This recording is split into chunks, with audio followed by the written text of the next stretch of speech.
ಶ್ರೀ 8ನೇ ತಾರೀಕು ನಾವು all party meeting ಮತ್ತು ಎಲ್ಲ ನಮ್ಮ ಸಂಸತ್ ಸದಸ್ಯರ ಸಭೆಯನ್ನ ಕರೆದಿದ್ದು. ಪ್ರಹ್ಲಾದ್ ಜೋಶಿ ಅವರು ಮತ್ತು ಸೋಮಣ್ಣ ಅವರು ನಮಗೆ ರಿವ್ಯೂಸ್ ಮೀಟಿಂಗ್ ಇದೆ, ನಮಗೆ ಬರ್ಲಿಕ್ಕೆ ಬಹಳ ಕಷ್ಟ ಆಗ್ತದೆ ಅಂತ ಹೇಳಿದ್ದಾರೆ. ನಿರ್ಮಲಾ ಸೀತಾರಾಮನ್ ಏನೋ ಒಂದು ಬಿಲ್ ಇದೆಯಂತೆ, ಆಮೇಲೆ ಒಂದೇ ಭಾರತದ ಒಂದೇನು ಕಾರ್ಯಕ್ರಮ ಇದೆ, ನಮ್ಗೆ ಕಷ್ಟ ಆಗ್ತದೆ ಅಂತ ಹೇಳಿ ಅವರು ತಿಳಿಸಿದ್ದಾರೆ. ನಾನು ಪ್ರಹ್ಲಾದ್ ಜೋಶಿ ಸಾಹೇಬ್ರ ಹತ್ರ ಮಾತಾಡಿದೆ, ಈ ರೀತಿ ಇದೆ, ಇಲ್ಲ ನಾನು ಪ್ರೈಮ್ ಮಿನಿಸ್ಟರ್ ರಿವ್ಯೂ ಮಾಡ್ತಾ ಇದ್ದಾರೆ ಅಂತ ತಿಳಿಸಿದ್ದಾರೆ. ಸೊ ನಾನು ಚೀಫ್ ಮಿನಿಸ್ಟರ್ ಮಾತಾಡಿದ್ದೀವಿ, ಮಾತಾಡ್ಬಿಟ್ಟು ಅವ್ರ ಹತ್ರ ಇನ್ನೊಂದಿನ ಕನ್ವೀನಿಯಂಟ್ ಡೇಟ್ ತೆಗೆದುಕೊಂಡು ಬಂದು ನಮ್ಮ MPsಗೆಲ್ಲ ಏನು ಅವ್ರಿಗೆ ಕಾರ್ಯಕ್ರಮ ಕೊಡಬೇಕು, ಏನೇನು ವಿಚಾರ ಇದೆ ಅವ್ರನ್ನ ತಿಳಿಸ್ಬೇಕು ಕೆಲಸ ಮಾಡ್ತೀವಿ. ಸದ್ಯಕ್ಕೆ ಮುಂದೂಡಿದ್ದೀವಿ, ಅವ್ರ ಕನ್ವೀನಿಯಂಟ್ ಡೇಟಲ್ಲಿ ಸಮಯ ನಿಗದಿ ನಾವು ಡೇಟ್ ಎತ್ತು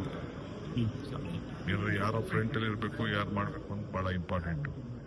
ಸೊ ಎಲ್ಲ ಸೆಂಟ್ರಲ್ ಮಿನಿಸ್ಟರ್ಸ್ನು ಒಂದು ಒಪಿನಿಯನ್ ತೆಗೆದುಕೊಳ್ತೀವಿ, ಅದು ತೆಗೆದುಕೊಂಡು ಡೇಟ್ ಫಿಕ್ಸ್ ಮಾಡ್ತೀವಿ. ಪ್ರೈಮ್ ಮಿನಿಸ್ಟರ್ ಟೈಮ್ ಏನಂತ ಕೇಳಿದ್ದಾರೆ ಇಲ್ಲಿ ಸಂಸದರ ಸಭೆ ಅದನ್ನೇ ಅದು ಕೂಡ ಒಟ್ಟಿಗೆ ಅಪೋಸಿಷನ್ ಪಾರ್ಟಿ ಲೀಡರ್ಸ್ ಮತ್ತು MPs ಮೀಟಿಂಗು ಎಲ್ಲ ನಾವು ಒಟ್ಟಿಗೆ ಮಾಡಬೇಕು.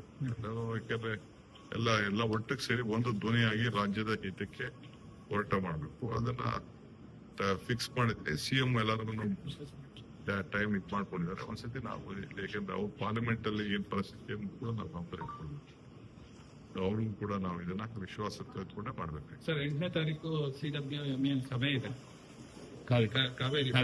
ಫಸ್ಟ್ ಟೈಮ್ ನಮ್ದೇನಾದ್ರು ಅದನ್ನೇ ಅದೆಲ್ಲ ನಾವು ತಯಾರು ಮಾಡ್ಬೇಕು ಅಂತಾನೆ ನಾವು ಪ್ರೆಷರೈಸ್ ಮಾಡ್ಲಿಲ್ಲ ಅಂತಂದ್ರೆ ಅದು ಹಂಗೆ ಮುಂದಕ್ಕೆ ಹೋಗ್ತಾ ಇರ್ತದೆ. ಇವತ್ತಿನ ಈ ತನಕ ಆಗಿರೋ ಅಜೆಂಡಾ ಅದನ್ನೆಲ್ಲ ನಾವೀಗ ಅವ್ರಿಗೆ ಪ್ರೆಸೆಂಟೇಶನ್ ಕೊಡಬೇಕು. ಅದ ಕೆಲಸ ನಾನು ಮಾಡ್ತೀನಿ. ಅಷ್ಟರೊಳಗಡೆನೆ ನಾನು ನನ್ನ ಕಾಗದ ಪತ್ರಗಳನ್ನೆಲ್ಲ ನಮ್ಮ ಡಿಪಾರ್ಟ್ಮೆಂಟ್ ಎಲ್ಲ ರೆಡಿ ಮಾಡ್ತಾ ಇದ್ದಾರೆ. ಅದನ್ನ ಅಷ್ಟರೊಳಗಡೆ ನಾವು ಕೊಡ್ತೀವಿ. ಅದಕ್ಕೆ ನಾವು ಟೈಮ್ ಲೈನ್ ಇದೆ, ಅದಕ್ಕೆ 6 months ಅಂತ ಒಂದು ಟೈಮ್ ಲೈನ್ ಇದೆ. ಅದನ್ನ ನಿಮ್ಗೆಲ್ಲ ಕೊಡ್ತೀನಿ, ಕಾಪೀಸ್ ಕೊಡ್ತೀನಿ.